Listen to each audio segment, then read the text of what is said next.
Hello, and welcome back to Connor Thomas Health.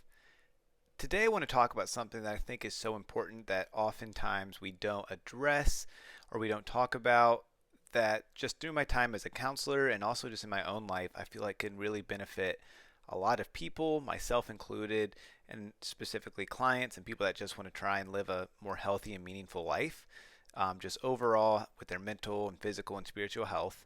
And simply, it's just taking time to learn from our past. A lot of times, once we experience a situation, good or bad, very rarely do I feel like we do a good job at learning from it. And I think that's something that we really miss out on and can really benefit us in many different ways. Before we get too into it, I'm going to talk about both negative situations and positive situations in our life and how they affect us and what we can learn. But like I said, before I get too into it, I want to talk about what this is not about. So, this is not shaming someone for decisions they've made. This is not blaming someone for any kind of trauma they've experienced, an unhealthy relationship, or a toxic work environment. Those are not at all the person's fault who experienced those situations. It's never that person's fault. I do, though, want to address what things maybe we could do different, what red flags maybe we missed, and what we can do to possibly not set ourselves up for those situations moving forward. So, first, let's talk about some of the more positive situations or experience that maybe we've gone through and what we can learn from them.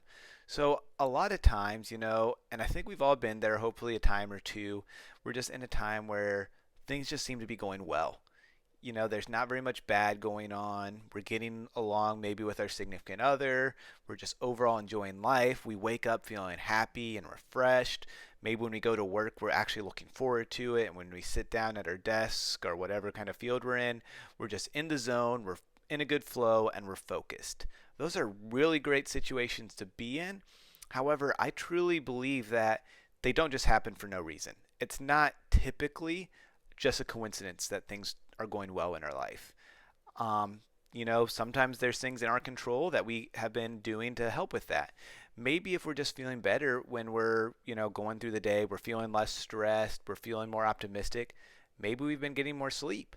Maybe if our relationships or romantic relationship has been really just on a good note and we've just been clicking and we're jiving with our significant other, well, maybe you've been going on more dates. Maybe you're communicating more about problems you have instead of holding it in. And those can be really good things to take note of so you can continue on that track.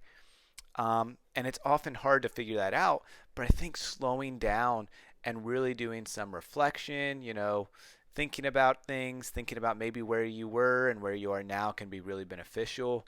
Um, I really like the idea of talking with other people, such as a mentor or a friend or a significant other, just talking through that, maybe hearing their point of view, see things that maybe or so hear things that maybe they see that you're doing or that are different. That can be really beneficial, specifically maybe if they're a part of it. So if you're doing really well with your romantic relationship, just sitting down with your partner or your spouse and just being like, what's been going well? What's your take on our relationship in the last 4 weeks? And maybe they can be like, well, you've done a really good job at complimenting me, and that makes me feel more in love with you all the time. And it goes back and forth, and you guys are just on a good rhythm from there. So that's good things to take note of. Another thing is kind of similar to just reflecting, but journaling. Really writing that out, challenging yourself to kind of ask some of those questions and talk about what's going well. And then, especially if you journal over time, you can look back at maybe where you were 6 months ago when maybe work wasn't going so well, or maybe you were just in a funk and you were just in a rut and you couldn't get out of it. Well, what was going on during that time? Did your projects at work change? Did you establish new habits and hobbies and routines that have really been maybe helping you grow? Because oftentimes growth is very small steps over time. So, like, let's say you want to start working out more. You don't go on a run today or go to the gym or go on a walk or do yoga and then you automatically feel better tomorrow. Sometimes you do a little bit, but it's not like you feel like a completely different person after one time. Sometimes you actually feel worse, especially if that's not something you're doing a lot of. But if you see these small changes over time, you can look back and be like, 6 months ago, I wasn't really getting any exercise. And now I go on a walk 5 days a week. That's a pretty big change. And I feel like that's actually helped me sleep better and feel better. And because I feel better, I communicate better, things like that. So keeping note of some of those things can be really helpful as well. So next we're going to talk about some negative situations. And I feel like these are really important to address because oftentimes when we're in a negative situation, an unhealthy relationship, or just like a relationship that just doesn't go well, or a work environment, or we're just not, things aren't going well in our life, we often just want to move on, forget it, and just go to the next thing. And really, I've been there too. I don't blame people who for wanting to do that. However, if we don't slow down and reflect, we could miss another, just like with the positive examples, we could miss a really good opportunity to hopefully not get in that situation ever again. So maybe if it was a job situation, maybe during the interview process, did we miss any red flags? Maybe if it was a romantic relationship, did we kind of just overlook things or dismiss things because we were just so excited to be in a relationship? um, Taking time to slow down and reflect and look at those things can be a really good point. And just like with some of the more positive examples and things we can learn from, the same things apply. Having people in your life, friends, mentors, significant others that you're open with, and you can talk about, really crummy times that you might be going through, and hopefully learn from them. And hopefully they can call you out and say some of the things, maybe the patterns that you kind of get back into over time when you're just not going in a good direction, maybe with your mental health or just ruts that you can get in. Well, if you're not feeling well overall, well, maybe your spouse will be like, yeah, you've been staying up until about 1 in the morning working every night. That's probably not really good. That's probably puts you in a negative mood. And maybe it's good to just kind of help some. Maybe you already know those things, but just hearing it from someone else can really help too. So, again, talking to people, reflecting, journaling. Journaling can be really beneficial in general for just stress, anxiety, and depression. But if we can look back and it can help us process and see some of the things maybe we've gotten into. Also, with like going to a new job, like if we have a job interview, I really recommend clients interview them just as much as they're interviewing you. Ask what the job's going to entail. Ask who's going to be your manager. Ask about the work environment.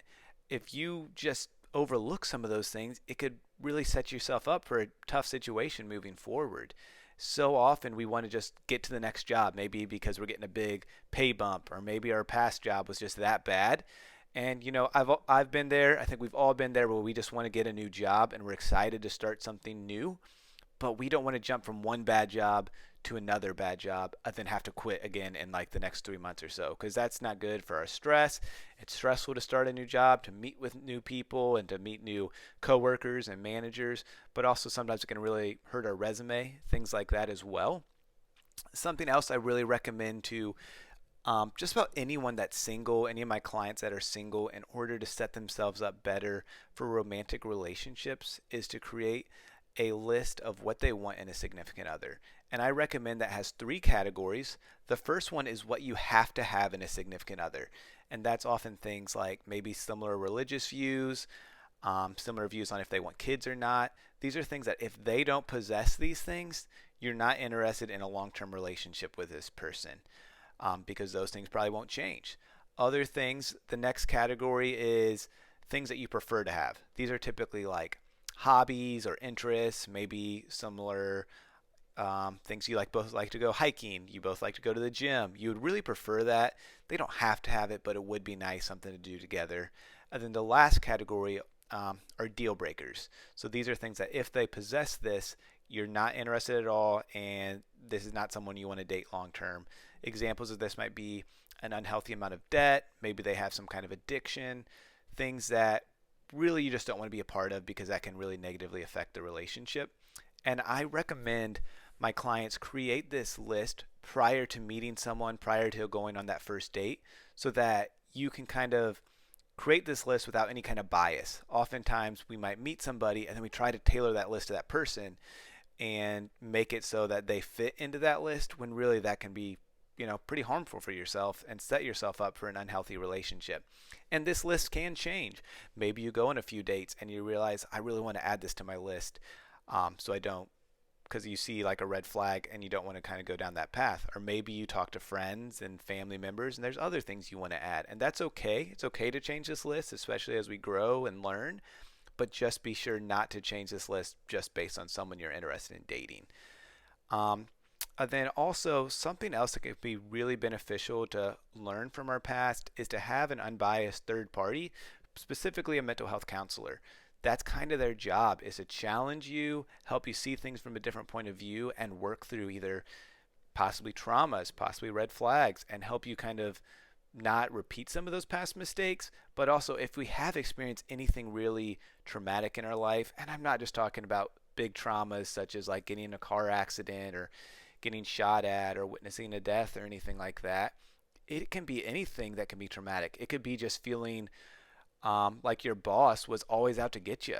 Like if you feel that way and that could kind of create some kind of trauma response, you're going to take that with you into your next job. Even if your boss is amazing, you might always feel like in the back of your head that he or she's out to get you because of a past experience. So having a counselor to work through with that can really help, so you don't unconsciously have some of those trauma responses that might be a factor. Same with relationships. If you've experienced any kind of trauma, that's going to affect future relationships.